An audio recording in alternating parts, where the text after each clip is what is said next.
Hello and welcome to the Pirates podcast to be named later here on the DK Pittsburgh Sports Podcasting Network. My name is Alex Stumpf. I am flying solo this week. Eddie Provident. Eddie coaches high school football, and that we kind of knew September was going to be a bit of a conflict because of that. We've been recording a couple Thursdays, recently. I think that might continue to happen. So it's not happening post game. I'm flying solo this week. We haven't scared Eddie away though. I want to keep my eyes focused towards the future though, not just with Eddie, but just the Pirates going forward. And I want to take a look at this 2024 Pirates rotation. And that's partially because I was in Altoona Thursday and I got to talk to Paul Skenes. And Bubba Chandler, who was just promoted, got up there. And Anthony Solomoto is also in Altoona. And Jared Jones was in Altoona for a good portion of this year and now is in Indianapolis. And I kind of look at it like this 2024 Pirates rotation, it's going to look different next year. I think the only two people we've seen for a couple months now a rotation of Mitch Keller and Johan Oviedo in various levels of openers and bullpen games, and Andre Jackson and Thomas Hatch and Bailey Falter, and there are some intriguing options there. Someone like Bailey Falter, for example, maybe should always have an opener. I wrote about that for the site, how he seems to be doing real well as, that second guy out in that type of role. Seeing how he can do his job there. We're going to see some openers, but I go back to the quote that I also put in that story from Ben Charrington, where he said, whatever, we're paraphrasing here a bit, but whenever the Pirates are closer to this competitive, complete team that they envision themselves having, they're going to have less openers. They're going to use it less often. Just looking at the internal options, I think that could be as early as next year. Because you got Skenes, who is not going to make the team, is not going to make the majors this year. And I'm sorry, I've said it a couple times, until the rule is broken and one of these, top prospects is up on opening day, I don't expect him for opening day either. But if he's a mid-season promotion, that's someone. The same way that I think Jared Jones, if he doesn't, I'm growing doubtful that we're going to see him at the end of this year. I mean, not saying it's, out of the realm of possibilities, but I think it's more they don't have to add him to the roster this winter anyway. So do you really want to add a guy to the 40-man roster before you have to and carry him on that entire year? If they need the guy, maybe things change, but I'm growing doubtful we'll see him. But I'm expecting we'll see him at some point in 2024. The same way I kind of expect we'll see Anthony Solomoto in 2024. The same way I think there's an outside chance we see Bubba Chandler in 2024. I asked him that in Altoona, and he seemed kind of like, "What, me? No, I'm just trying to get to Indy next year. One level every year." Which, yeah, that's a good goal, and that's probably the more likely outcome for 2024. But if you're a starter in AAA and you're a top prospect, that's, in my opinion, anything could happen territory. You are literally a call away. You are a guy who can't go, and it's your pitch day, and it's like, hey, you're actually going to do it at PNC Park. There's some good options there. There's Mike Burrows, who we were going to see him if he was not hurt this year. Mike Burrows was going to make his major league debut if he did not have Tommy John surgery. Early parts of it have been fine. Probably going to expect him at some point mid-season next year. And yeah, you could also throw JT Brubaker, another guy who's also in that mix of who's going to be available mid-year. So there's the mid-season rotation. There are going to be a ton of options, but the opening day rotation is a question mark. Because Keller, I don't see a trade coming together. The asking price was very, very high, this trade deadline. Yeah, I don't see it another trade like that coming together. So he's going to be part of that 2024 rotation, probably be the opening day starter. Yon Oviedo has shown a lot this year. He's shown a lot of growth. I think it seems pretty safe to pencil him in as one of the starting five. After that, it gets iffy because what do you do in free agency? How aggressive do you want to be? I mean, there aren't names. The Pirates haven't gotten to the point where they are looking at specific names at the moment. So this is 100% speculation. But does someone like Kyle Gibson, do they make another run at him? They made a good impression with him. This past offseason. Wouldn't be surprised if that ends up being like a connection if the Orioles don't re-up on him.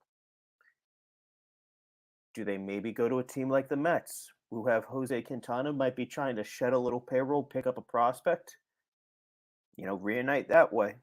And, the A.J. Burnett trade 2.0, get the veteran starter from a New York team to lead the clubhouse. Because Quintana was great at that in 2022.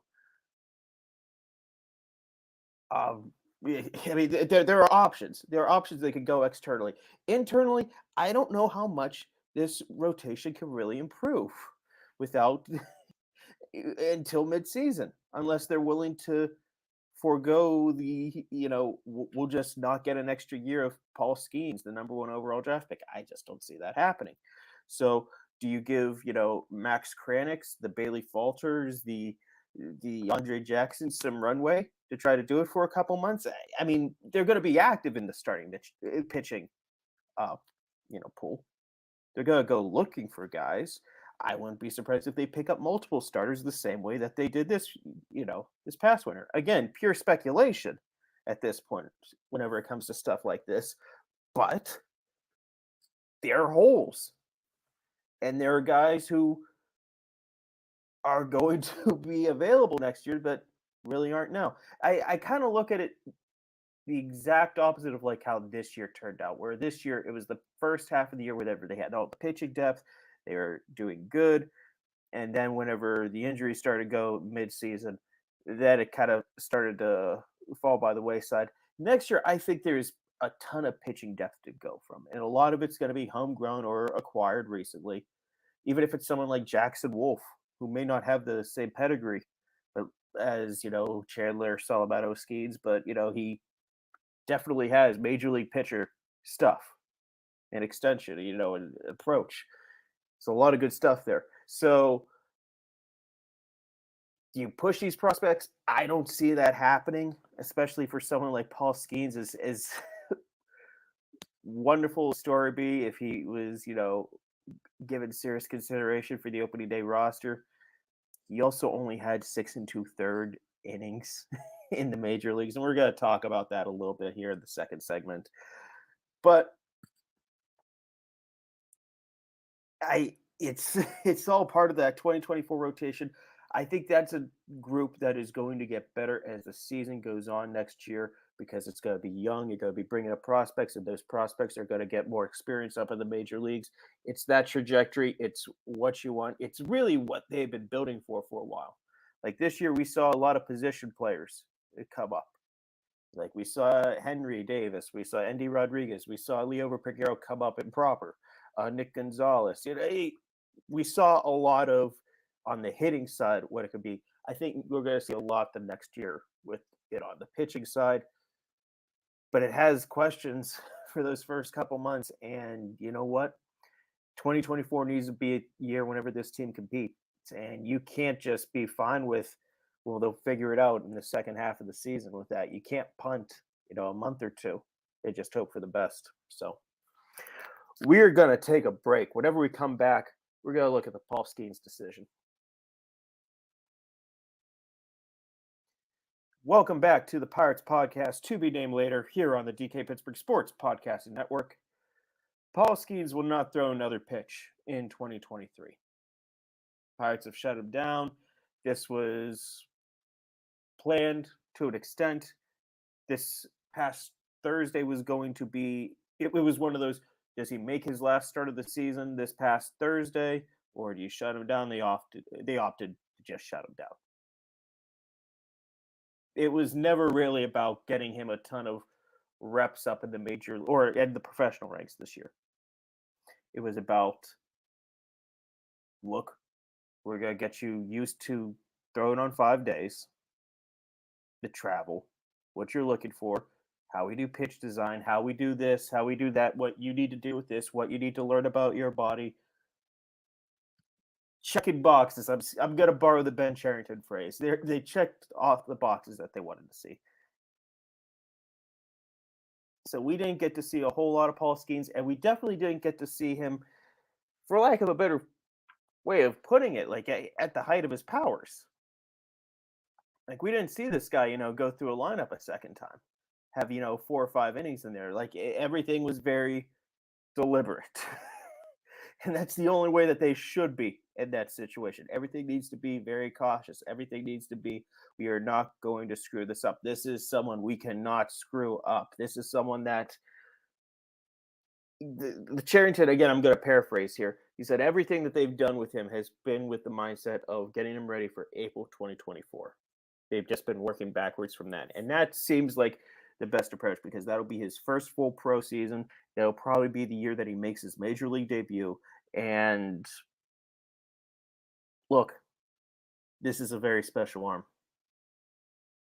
And there's something with pitching that unfortunately you never will ever know if you were too cautious. You'll only know if you push too far. You'll never know, like did we really push him, as far as his body should go, that it could all be healthy, that they can maximize the return from him, that he still has, his greatest potential. It's not of detriment to his health or anything. You only know, oh no, we pushed him too hard. And some might say that's a Mike Tomlinism, like living in your fears. It's in this case, it is okay. You could be overly cautious. You could be overly cautious. Nothing was going to change if he had another start. Nothing was going to change if he threw the actual 20 innings, 20-ish innings, a little less, that was initially teased versus his 6 2/3. Nothing was really going to change.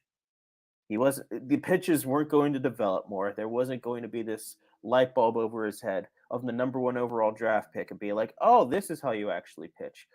All we would have seen is a little bit more of the sinker, a little bit more of the changeup, the sweeper, the new pitches, probably. Probably would have just gotten a better look at those and they would have gotten more game reps. Yeah, that could be beneficial, but that's also something you could get in spring training next year. That's something that you could get whenever you're working this off season to try to refine, to try to make sure you can deliver those pitches consistently and with accuracy. This guy is, I'm not going to make the Strasburg comparison because everyone does, and instead I'm going to look at a different pitcher. The last time the Pirates took someone 1-1, and that was Garrett Cole. Skenes is more advanced at this stage than Cole was, whatever he was drafted. But that is an example of what this guy could bring. Cole was an all-star. And yeah, Cole was mismanaged, and we all know that, there was a lot of meat left on the bone.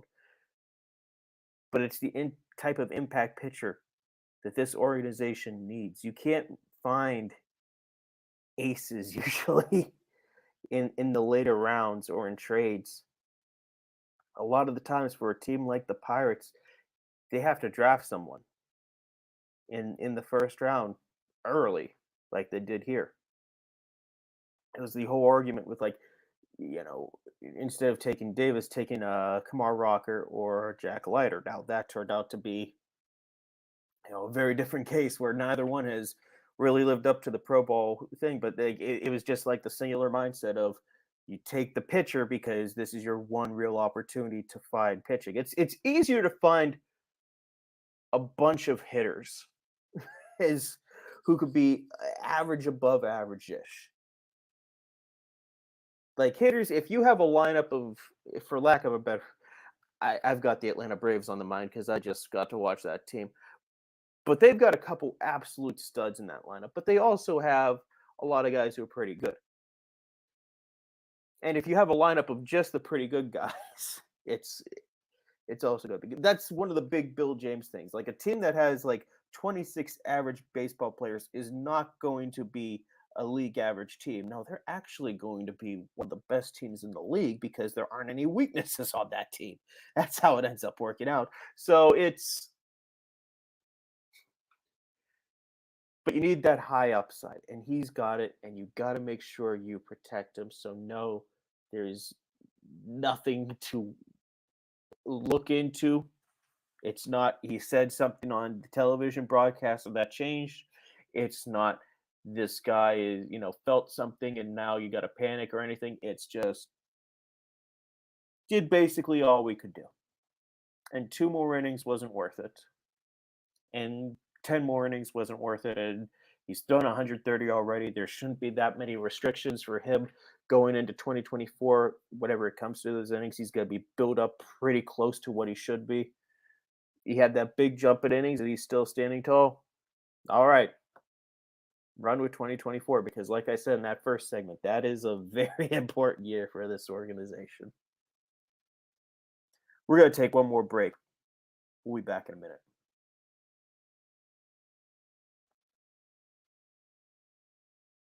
Welcome back to the Pirates podcast, to be named later. Here, Eddie Providentless. Eddie usually comes up with a question here, so I'm going to leave this one for the comments here because this is usually a question that Eddie comes up for me. I'm going to transfer it. It's my question for you, for YouTube, or for the readers here on DK Pittsburgh Sports. Who is your dream free agent the Pirates pick up for this rotation? And I'll even extend it to trades. Now, you can't say Ohtani. You can't say Ohtani. But, like, realistically, someone who is going to come in, who is going to is in the right price range, has the right upside, ideally has the veteran leadership traits, because mine is a very simple trade for Jose Quintana. The reasons, all those reasons. The Mets are falling apart. It looks like from national reports that David Stearns is going to come in. They aren't earnestly going to try to compete until 2025.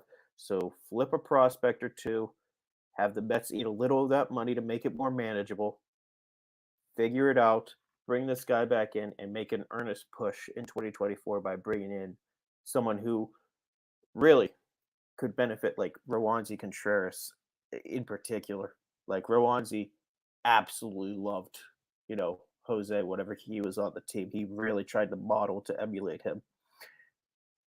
Considering how important Roansy is. I guess I should have brought up Roansy in that first segment. Oh man. He's dropped off a little bit at the moment. So add Roansy to that first segment. That's a bad omission on my part. Wow. That's a bad omission. He is still viewed as a starter.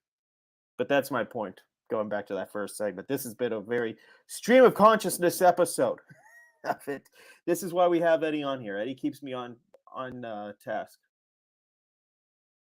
Yeah, add Roansy Contreras and Luis Ortiz to that first one. But that still leaves holes open for the rotation. That's my whole point in the first segment. You got to find people who can fill the way and get into that, get ready for the midseason push from the young guys. So we're going to deal with that later. Thank you all so much for listening. Talk to you again next week.